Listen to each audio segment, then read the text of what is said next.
हाँ जी, नमस्कार, राधे राधे, हर हर महादेव। मैं आपका आचार्य देव। आज इस कुंडली पे बात करेंगे कर्क लग्न, कर्क राशि वालों के जातकों के लिए मई 2023 कैसे जाने वाला है। तो मई माह कैसा जाएगा आपके लिए, स्वास्थ्य कैसा रहेगा, धन संपदा मान सम्मान की स्थिति कैसे बनेगी, पैसा कहाँ से कितना, प्रेम, घर गाड़ी, जीवन साथी से स्नेह, भाग्योदय, कर्मा भाव में लाभ और अंत में खर्च, डिटेल में बात करेंगे। तो वीडियो स्टार्ट करें उससे पहले विनम्र अनुरोध है आपसे कि आपने चैनल को सब्सक्राइब नहीं किया, आज कृपया सब्सक्राइब करें। वीडियो आप देखेंगे डेफिनेटली आपको पसंद आएगा, तो मित्रों के जानकारी के लिए शेयर करिएगा। तो पुनर्वसु, पुष्य और अश्लेषा, पुनर्वसु, पुष्य, अश्लेषा 3 नक्षत्रों की एनर्जी को लेकर चलने वाले आप लोग। राजयोग कारक राशि है आपकी, राजयोग कारक लगन है, तो सत्ता के करीब होते हैं आप, सत्ता के सन्निकट होते हैं, सत्ता में भागीदारी होती है आपकी। आपकी कुंडली में चूंकि चंद्रमा 2.25 दिन में मूव करते हैं, तो चंद्रमा की स्थिति के अनुसार आपका स्वास्थ्य बेहतर रहेगा, लेकिन इस माह स्वास्थ्य में ऐसी कोई बड़ी परेशानी आती हुई दिखाई नहीं दे रही। कोई बड़ा प्लेनेट आपके लगनेश को प्रॉब्लम क्रिएट नहीं कर रहा है, परेशानी नहीं दे रहा है, लगन पे नहीं प्रभाव डाल रहा है। धनात्मक दृष्टिकोण से बात करें तो धनात्मक दृष्टिकोण से आपकी कुंडली में जो धन के स्वामी हैं वो इस समय उच्चता प्राप्त कर रहे हैं। मतलब आपका जो फाइनेंस मिनिस्टर है वो फुल फॉर्म में है, उसके पास स्रोत अधिक हैं, लाभ के स्रोत अधिक हैं, तो वो बेहतर परिणाम देंगे। परिवार में उन्नति हो रही है, धन संपदा की स्थिति भी बन रही है बेहतर। और 15 मई के पश्चात यह आपके लिए और श्रेष्ठ अवसर होगा। क्यों होगा? क्योंकि देखो भाई, धन का स्वामी लाभ के घर में, अभी कर्मा के घर में है, यहाँ लाभ के घर में जाएंगे।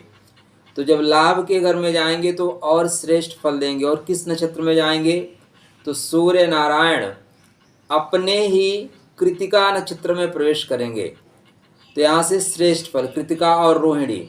तो माह का 15 मई से लेके अंत तक का जो समय है, धनार्जन के लिए अत्यंत श्रेष्ठ समय रहेगा। तो इसलिए अब आपको ये डेट्स पता चल गई, तो आप उसके अनुसार काम कर सकते हैं, उस डेट पे अपना फोकस रखेंगे और वहाँ से लाभ लेंगे। ज्योतिष जानने का यही मतलब होता है। देखो, ग्रह डायरेक्ट आपको पैसा देने नहीं आएगा, ग्रह आपको मार्ग बताएगा। ज्योतिष क्या होता है? पथ प्रदर्शन का विषय है। पथ दिख जाएगा तो मंजिल दिख जाएगी, मंजिल मिल जाएगी, मंजिल तक तो जाना पड़ेगा। तो सूर्य नारायण यहाँ पे अभी भी आपके काम अच्छा कर रहे हैं, काम उच्चता वाला कर रहे हैं। राहु थोड़ा सा बीच में लेजी बना दिया था, लेकिन जैसे आप माह स्टार्ट कर रहे हैं, लेजीपन खत्म हो रहा है, तो बेहतर आपको परिणाम मिलेगा। थोड़ा सा ध्यान रखिएगा, क्योंकि कागा काको धन रहे, कोयल काको दे, या मीठे वचन सुनाए के जग आपन कर ले।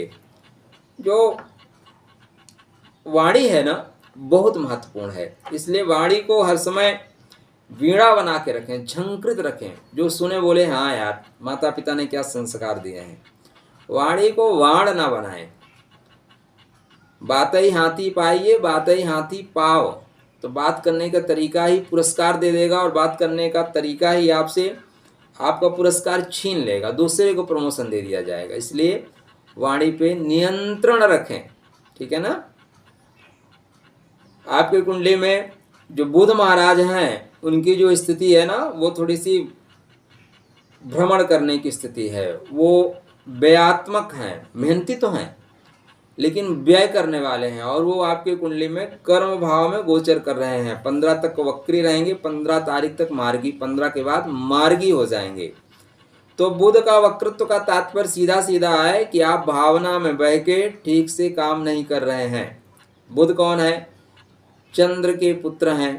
तो यहाँ पे संतान हो सकता है कि आपकी बातों में ना आए, संतान आपके विपक्ष में जाके खड़ी हो जाए। तो बहुत तनाव मत लीजिएगा, सिर्फ 15 दिन की बातें हैं। 15 दिन के बाद वो आपकी बात मानेंगे। आपके छोटे भाई लोग भी आपके विपरीत जाके खड़े हो सकते हैं, काम में रुकावट डाल सकते हैं, तो इग्नोर करिए। ज़्यादा परेशानी वाली बात नहीं आएगी। आपकी कुंडली में सुख के स्वामी और जो लाभ के स्वामी है उनका नाम है शुक्र महाराज। कुंडली सीखते चलिए, ये सारा मैं डायरेक्ट बता सकता हूँ ये कौन कौन भाव का स्वामी है, बताने की क्या ज़रूरत है। लेकिन मैं चाहता हूँ कि आप ज्योतिष सीखते चलिए। मुझे यूट्यूब पे कुछ वर्षों तक काम करना है। मैं सारा डिटेल इसलिए दे के जा रहा हूँ, आने वाले टाइम में आप अपना जो लगन है, राशि है, वीडियो खोलिए, देखिए और खुद के लिए डॉक्टर बन जाइए। तो यहाँ पे लाभ के स्वामी और सुख के स्वामी हैं ऐसे शुक्र महाराज। आप जब स्टार्ट कर रहे हैं तब थोड़ा सा ध्यान देना, 2 मई से चले जाएंगे मिथुन राशि में। तो सुख का स्वामी द्वादश में, तो सुख खर्च होगा, घर से दूर तो जाना पड़ेगा। क्यों जाना पड़ेगा? क्योंकि लाभ से द्वितीय भाव, लाभ का धन में जा रहे हैं, तो जो पैसा है उसको लेने के जा रहे हैं। यहाँ पे आपके विदेश तक से संबंध बन सकते हैं, विदेश से व्यापार हो सकते हैं। विदेश का तात्पर्य ऑस्ट्रेलिया इंग्लैंड ही नहीं है, विदेश का तात्पर्य आप पैदा हुए हो वाराणसी में, आप गुजरात में जाके काम कर रहे हो, आप पैदा हुए अहमदाबाद में, बंगाल में जाके काम कर रहे हो, तो विदेश ही है। दूर अपने घर से काफ़ी दूर निकल जाना, ये विदेश है। तो यहाँ पे आपको लाभ प्राप्त होता हुआ दिखाई दे रहा है, क्योंकि गुरु एक तरह की आपकी कुंडली में गुरु जैसे रोल अदा करेंगे। तो गुरु जैसा रोल अदा करेंगे, तो इसलिए जो महिला वर्ग है उसका विशेष केयर करिएगा, महिलाओं का प्रतिनिधित्व करते हुए चल रहे हैं। द्वादश भाव में है तो प्रेम प्रसंगों में बेवजह मत फंसिएगा। शुक्र जो है ना, जो मिथुन राशि में जाता है, मिथुन क्या बच्चे जैसा है, तो बच्चे जैसी हरकत मत करिएगा।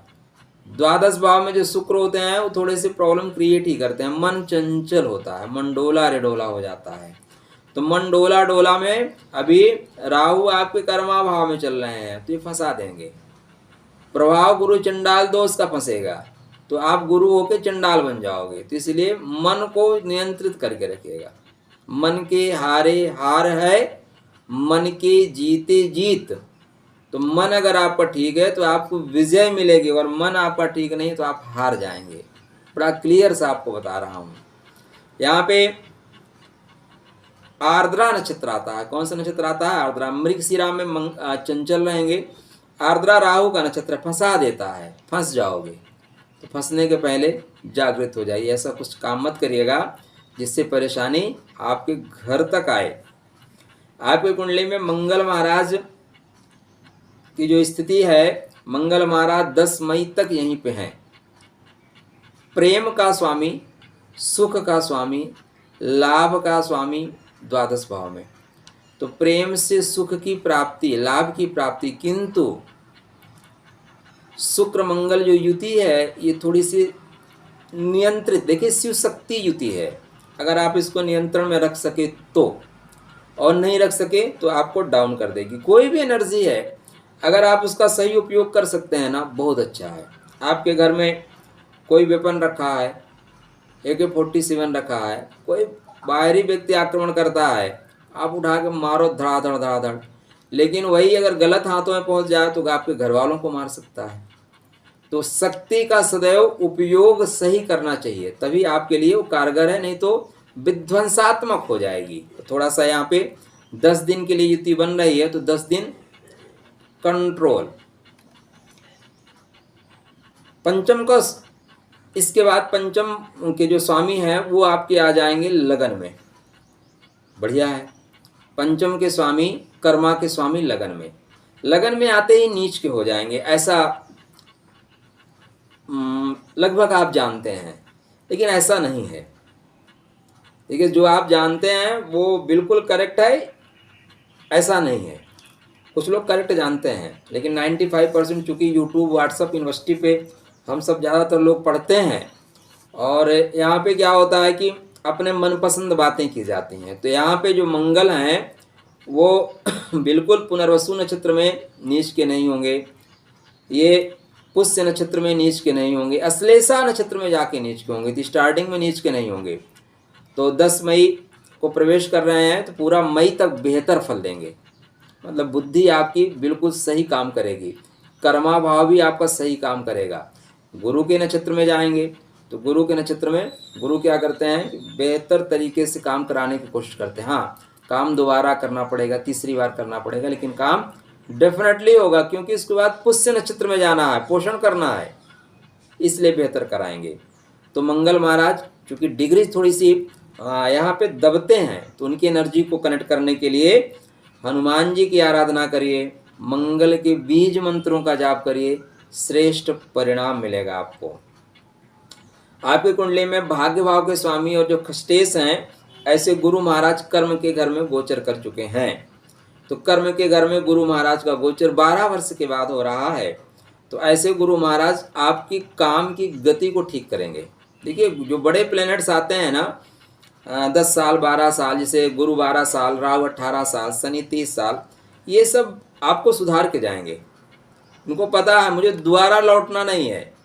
बुध हैं, फटाफट लौटते हैं, सूर्य लौटते हैं, हर साल आते हैं, इसलिए ठीक है, इस बार नहीं ठीक करेंगे, अगली बार ठीक करेंगे। बड़े प्लेनेट आपको ठीक करेंगे, तो कर्मा को सुधारेंगे। नौकरी की तलाश में है तो उसकी स्टार्टिंग हो चुकी है। 3 मई के बाद बेहतर स्टार्ट कर रहे हैं। गुरु जो अस्त के प्रभाव से मुक्त हो चुके होंगे, तो यहाँ बेहतर प्रभाव आपको देते हुए जा रहे हैं। तो ज्ञान पूर्ण ढंग से काम करिए और प्रतिस्पर्धा करने की क्षमता को विकसित करिए। अगर आप विकसित कर पाए तो नौकरी के मार्ग आपके लिए प्रशस्त हो जाएंगे।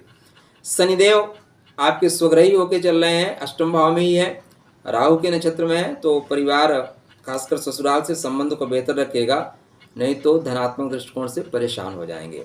कर्मा भाव में इस समय जो ग्रहों की गोचरी स्थिति बन रही है, वो थोड़े से कर्म को हिला रहे हैं।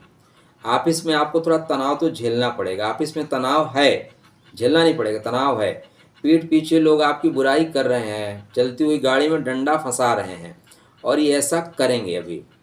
तो मंगल को मजबूत करके रखिएगा। मंगल के मजबूत होते सारी चीज़ें ठीक रहेंगी। गुरु, अगर आपको पता है कर्क लगन है आपकी, तो एक पुखरात धारण कर लीजिए। अब धारण कर लीजिए, अभी तक धारण किया था या नहीं, लेकिन अब धारण कर लीजिए। गुरु आने वाले 2 वर्ष तक श्रेष्ठ लाभ देने वाले हैं आपको। मैक्सिमम प्रॉब्लम को डिस्कनेक्ट कर देंगे। राहु यहीं बैठे हुए हैं, लेकिन अश्विनी में गति पकड़ाना चाहते हैं, गति आपको पकड़ा चुके हैं। तो आप राहु की एनर्जी को ठीक कर पाए तो गतिमान होते रहेंगे। तो मई माह आपके लिए श्रेष्ठ समय देने वाला है, लेकिन 15 मई के पश्चात और श्रेष्ठ लाभ आपको मिलेगा। चंद्रमा को ठीक करके रखिएगा, भगवान शिव की आराधना करके रखिएगा, चंद्रमा ठीक होते रहेंगे। क्योंकि लग्नेश मजबूत है तो फल सही मिलेगा। देखिए, प्राइम मिनिस्टर अगर अच्छा है ना, प्राइम मिनिस्टर शक्तिमान है तो सारे डिपार्टमेंट काम करेंगे। और प्राइम मिनिस्टर कमज़ोर है तो फिर राहुल गांधी जैसे लोग अध्यादेश फाड़ देते हैं भाई, और फाड़ने की वजह से ही वो जेल उनकी सदस्यता खत्म हो गई। ये भी होता है, तो गलत डिसीजन लोग ले लेते हैं। इसलिए अपने प्राइम मिनिस्टर को मजबूत करिए, अपने लग्नेश को मजबूत करिए, शेष परमात्मा आपका कल्याण करेंगे।